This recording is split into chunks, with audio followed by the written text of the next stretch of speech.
Hey guys, this is your favorite neighborhood gambler, Moss Money. Thanks for clicking on my video.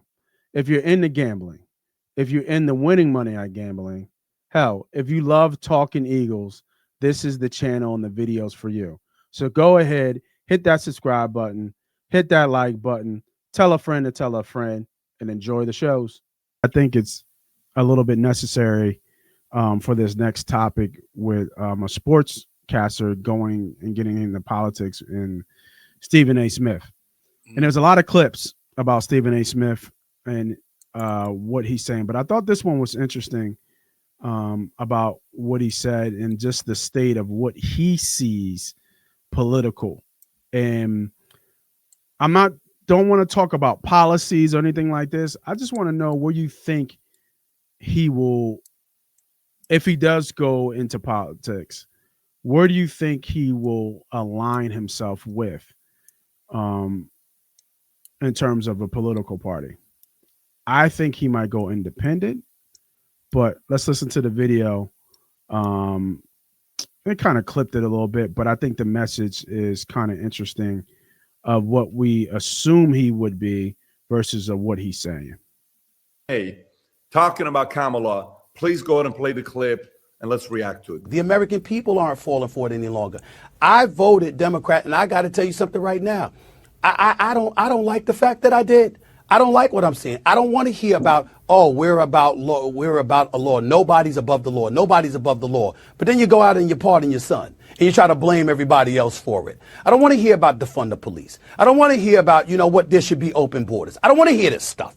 And I don't think most of the American people want to hear that. And I'm no longer interested in, nor do I believe any of us should be interested in listening to a bunch of fear mongering to tell us who we shouldn't vote for. Why don't you come up with a plan that tells us why we should vote for you? Everybody now is changing their tune. Everybody. You know why? Because the market is telling them to. Okay? He's still a Democrat, true and true. Here's my question. You don't think he knew everything that she was saying was BS?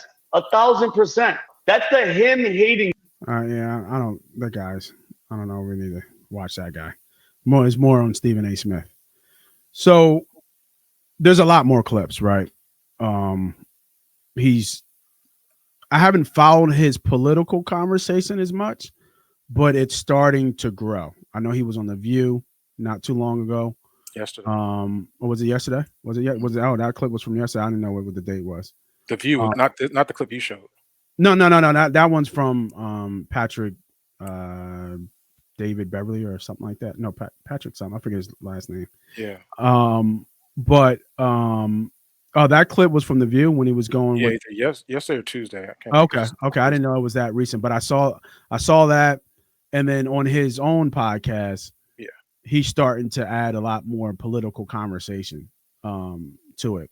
So he would typically vote Democrat, but you're seeing him kind of distance himself a little bit from the Democratic Party. I don't think he's going. Obviously, he goes Republican, but if he does go, what do you see his kind of affiliations kind of line? I know obviously we have so much conversation about politically, but what do you see his conversations going? Well, where do you see he would align? And then second part of that question is, he's already come out and said he knows he's not qualified for the job.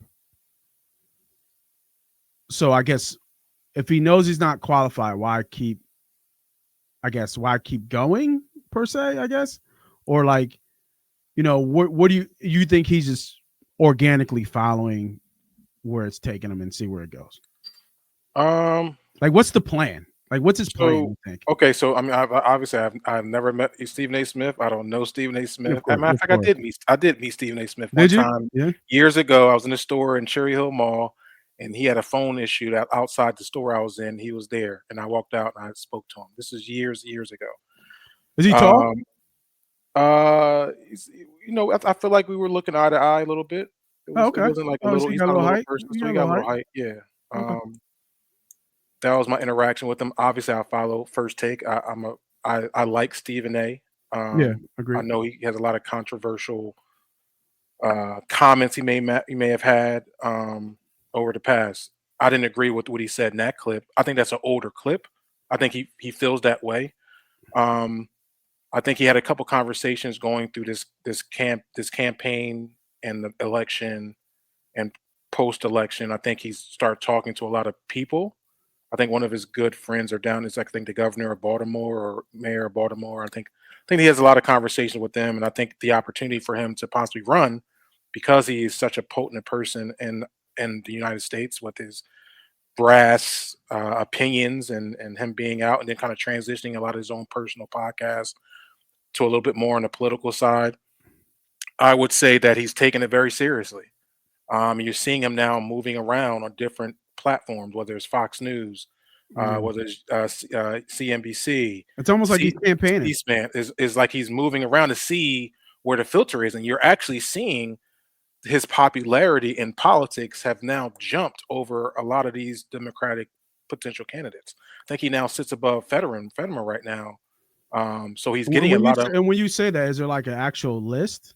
Yeah. So on The View, they were going down a list of like how his momentum, as far as where they're seeing momentum behind. Like people are like, oh yeah, it's like this might be. Oh yeah, this will be interesting. I like to hear what he got to talk about.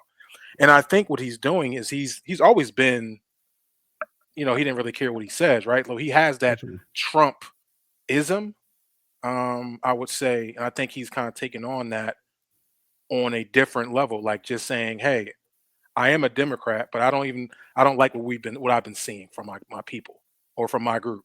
And it's time to make a change. I don't want us to be, too over liberal, right? Like we've gotten over a little too liberal, and I don't like what I'm seeing here. And people are looking at me like, well, won't you do something about it? And then I'm like, well, maybe I should. And I think that's where it's starting to go. So the momentum is carrying. I think he probably would run. Obviously, if he goes as an independent, you're not going to win as an independent. So if you're going to take it seriously, you're going to need the backing, you're going to need the funding and the donations, and you're going to need a lot of power behind you. And I think on the Democratic side, he will probably push forward, but it'll be more moving that far left, moving it probably more center left to more conservative, because he has a lot of conservative views. So his superpower is his debating skills. Correct. Right. So he can get on the stage with probably anybody. Correct. As long as he's knowledgeable enough of the subject. And you see how quick he's learning now. Like he's getting into it. And I think he's really studying. I think he's really like talking to people to kind of understand. A lot of stuff he's saying is real. It's just sometimes it may turn somebody off. That's the question. Yeah, but it seems like America. He's not sugarcoating it. I think right. It seems like America wants that. I think they do. I think they want somebody to tell them what it is. Like, don't sugarcoat it. Don't lie to me. Let me know what it is. And I think that is where he will shine. Moving forward, if he decides, because I'm not sure if any politician could stand next to him on the mic. Right. And I think he knows that. And it seems like the country doesn't want a politician, right? We're right now okay with the government being destroyed. So obviously we're saying we don't like the government as far as people that voted for Trump. Trump has said he's going to do these things. And this is what people want to see. Now, I don't know how it's going to happen when it's going to turn out 4 years from now. If we're going to be begging for government to come back, please come back. But at this moment right now, I think Stephen A., he doesn't need to be qualified. The president of the United States says right now, when he first ran 2016, he wasn't qualified, right? Correct. So, people are not voting on qualifications. It seems like we're trying to pull ourselves away from the status quo. Stephen A. could have an opportunity, a real serious opportunity, as he continues to learn what politics is about. Yeah, I thought about that too, about how could this not be any different when Trump first ran, right? He wasn't qualified. Correct. At all. But I think the differentiator there is that Stephen A. called himself out and say, I'm not qualified for this job. Yeah. Trump has always said and felt like he could be president. And I think that's a big difference. This Stephen A. 6 weeks into the administration right now. This may not be Stephen A. in the next 3 years, right? Oh, yeah. Right now he's saying he's not qualified, but he could be getting himself aligned with the right people. I've noticed that, like, his own podcast, how he's interviewing a lot of people. So he's gaining knowledge. He's like really kind of, I feel like he's diving into this, and it's early enough to kind of build it onto his stature as far as wanting to get into politics. He has plenty of time to do that. I think it's more admirable that he is able to go from, what was that? He didn't write in the Daily News. He wrote in the Inquirer, right? Inquirer, yeah, the Inquirer, yeah. Going from a cap, in Philly, writing for the Inquirer for over a decade, to now possibly looking at a presidential nomination is, an insane story to even just, write about, talk about, a book about. And I think it's admirable. I think it's something that can be inspiring. Moving forward for sure. And, as a brother, I'd go, you know what I mean? Go. But, prepare yourself as best you fucking can, because you're going to walk into a world that ain't about stats. And, well, actually, no, let me take that back. It is kind of about stats, but winning and losing is a little bit different than going to the next game. You know what I mean? Especially what we're kind of seeing, what's happening now, and all the kind of shifting of, how politics is really taking over. Because I think my son was watching a wrestling event, and everywhere you go outside of the U.S., they are booing the national anthem. I think in Canada, they took American whiskey off the shelves. So you're seeing some of that aftermath, that kind of cause, and now this is the effect happening. So I think he just needs to be fully aware of that and those decisions, and understanding that, like you said, got to learn how to talk to these people to a point. You know what I mean? To a point. If you want to get something done, some people have to. You just got to find your style that works. You know what I mean? I think that's what is going to be important. And maybe how you go about it now might not be the right style, or it could be, like you said, the way that we're going away from government, but we know how everything switched. I think he said this on The View. I didn't understand what he meant by the term mandate. I actually thought that was probably my biggest argument with him, but I actually, in ways, I understand what he's saying. I did. It was a landslide win, but I don't know. I didn't understand. No, it wasn't a landslide win by the number, and right. I think that's the issue. So Democrats are saying it's not a mandate because he only won by mandate? I didn't get that. Like, what is pretty much total control, like a wipeout, right? Okay. Like, for instance, as far as the number saying, like, for instance, when Obama beat McCain, right? That was a mandate. Like, pretty much the world wanted Obama to be our president, which gives him a mandate to kind of do what he wants to do, because everybody's behind him. That's what the mandate is ultimately about.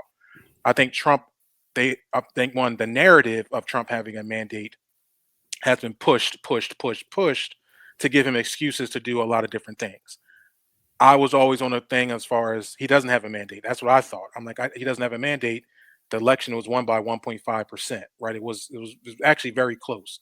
It looked like it was lopsided, but it really wasn't once all the votes tallied. But I thought Stephen A. made a good argument on the other end of that, was saying that, well, he won every swing state, he won the majority, he won the popular, and that the most important stat was saying the increase in Black, Spanish, and others increased in majorities, big cities, and that's what kind of gave him the mandate. So I thought it was a good argument. The numbers don't tell you that, but the argument is also valid too, though, right? Like, I would. Yeah, I kind of agree with him, because he didn't lose anything, right? Even though the percentages were small, like you're saying, but he didn't lose. It wasn't like he lost, like the Black vote. Like, he didn't lose. Like, all his, like, if you look at all his markers, they all went up across the board. Right. So that, I guess that makes sense. Besides Black women, right? Yeah, okay, give them the credit. Black women stayed at 90-something%. Oh yeah, he didn't say yeah. Right. But I mean, I get, but that's saying I still don't agree with the mandate. But now listening to his argument, I understand his argument. What he's saying, right. It's like, you know what I mean, we won pretty good because we hit these numbers. Right. They probably exceeded the numbers what they thought they were. Correct, what they expect. So what they expected. But I think, back to Stephen A. I think if he if he really decides that this is what he wants to do, I think he can take it seriously. I think, like you say, he's a gift of gab. He can talk to people. He's obviously in these big rooms as far as on the entertainment side, so he understands how to talk on different waves if he has to. But most importantly about Stephen A, I think he cares about people, and I think that's the difference between him and Trump, in my opinion, that he actually will care about the people. Now, once he gets into politics, how that how that math That works, works. Yeah. I don't know because there's a lot of sacrifice that you got to make. But I think he's for the people, and I think he could have an opportunity because obviously we don't want career politicians. Who's on that before we get out of here? Who's on the top of that list that he's trying to climb? So I think you got a lot of people like Federer because he has that kind of like coming in with the sweatshirt and he's like kind of like able to talking talk about on the big guy? Yeah, believe it or not. As president? The one that's for I thought he was sick. No, he's good. I think he had like a stroke or something like that. That would be dying almost. No, it's not dying. He's recovered. Yeah, if you have a stroke, you almost die. You can almost die. He said dying. He's not dying. He looks like he's dying. I think he can be much more healthier. I think that's what he was working on. But I think he's a PA. Yeah. But he's also kind of he's a Democrat, but he's a big Trump supporter though, right? He's not a Trump supporter. But let me tell you, he's a bipartisan guy. Right. Yeah. He works. He has views on both sides. Yeah. Right. Exactly. Yeah. He'll come to the table, and I think that's why people are looking at him. Obviously, Shapiro is a big name. He's all too. PA boys too. I mean, these are guys that are just captivating. I guess our party. We're just in a bad space, so we're looking for a lot of people, opportunity that can kind of change. You think Kamala comes to try to run again? I know they was talking. I think Kamala has committed to that. I think she said she's going to commit and not go for governor and kind of try to make another run at it. Oh, she is going to run. That's what I think. That's the latest news, as of this week. Oh, okay. So I think she's not going to go for governor. She's going to kind of just work on. But this time she has to actually win the nomination, though, right? Correct, which makes sense. But now she has 4 years to do it. Right now she has the back. Obviously, she has a little momentum kind of coming in from obviously what we just. If this is going the way it's been going these last 6 weeks, well, we can be sure that there's going to be a change of tide. Yes, if people feel that. If people really feel it, then I think so. Well, people are feeling it right now. We'll see I think with COVID, with Biden and the uncertainty in vaccines, everybody felt that, and I think that's what swung it so hard. Because I was a Biden fan because it was a boring presidency, and that's good, right? To me, it wasn't a lot of things, or I wasn't even more aware of politics back then. There could have been. There was always that Russia thing and Biden's laptop, et cetera, et cetera. So, but I never really got into those stories. Well, none of that matters no more now. I'll tell you that. We talk about Russia's laptops, and we got the president of the United States out here dancing in bed with we can't talk. Well, it's crazy. I don't know what to believe with the whole Zelensky thing because it's like wishy-washy. First, like the whole situation happened in the White House, and then he talks about I don't know what the timeline. I should know the timeline. I don't know if that came after about America's daughters and sons and war. And then after that, I saw something that he was ready to come back and talk peace. And now I see like, nah, scratch that. We're not doing that. Like it could be a lot of misinformation out there, and you just don't know what's factual and what's not. And even the one thing that where he talked about the sons and the daughters of America, it wasn't an interpretation of his voice. It was a woman's voice. So I don't even know if that was the real interpretation of what the dude was actually saying. You know what I'm saying? No, so one thing I would say to our viewers that's watching, please do your research of things that you're hearing. Please fact check as much as you can do. Find sources that are reliable. I know it's hard to do that in this time right now because there's a lot of misinformation. To what you're saying, Zelensky did say that. Their question, but the context of the answer was based off of if Ukraine was to fail. And that's what he was saying. If we were to fall, it will impact U.S. sons and daughters because eventually we will be at war. And that's what he was saying. It was nothing like, U.S. sons or daughters, if they don't do it, if they don't. He was saying if we fall, it's going to eventually trickle to you. And that's what he's saying. That's pretty much what he said when he was in the White House. He was telling J.D. Vance before he kept getting cut off, was saying it will hurt you. And that's when Trump jumped in and said, don't tell us what's going to happen here. Don't tell us what's going to happen here. he was just trying to let you know, like, if we're not successful in this, of continue to pushing back on Russia, it will eventually impact you, America. Don't think this pawn here is going to separate everything. And I think that's what happens. But anyway, it's rough. We're in a rough spot. We can go on and on about it. I saw. Oh yeah, I heard that Pitbull starting to go.